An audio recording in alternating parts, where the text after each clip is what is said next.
The Sagittarius full moon is arising among us. So let's do some somatic astrology. The moon is the breast, the chest, and the stomach, those vulnerable parts of us. What's been stirring up inside of us? What have we stomached? What can we no longer stomach? What is this density, Cancer, the moon?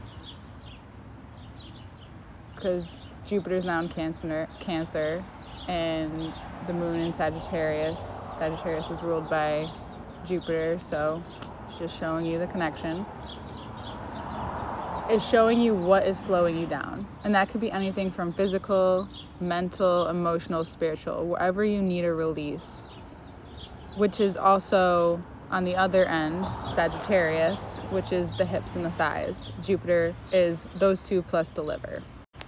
That is asking us how we are learning to process and move forward, letting your emotions out. So I'm actually going to share something that I've been sharing with people for a couple months, being more attuned to the psyche and filtering out everything in the psyche. That's the release I've been going through, which has been emotional. The stomach is linked to worries, but I would also go as far to say that it's where your insecurities are, where and how what worries you connects to your insecurities, and where being very vulnerable with yourself is actually moving forward. I know that we've been talking about this a lot, but it is a process for humans, especially the stimulation and the layers of the world in which we live in.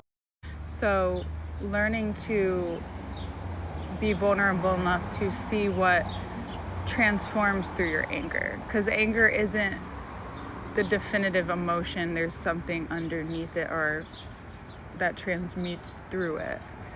And then we get up to the chest and the breasts, and that's the tender, the nurturing parts of us. So nurturing your anger looks like nurturing any insecurity that may be stopping you from moving forward, and it gets heavy, it gets dense, and it gets like to be so far, and you go so far into the future that it paralyzes you from moving forward, even in the smallest way. This is what I've been sharing for some time now, and a lot is up in the air.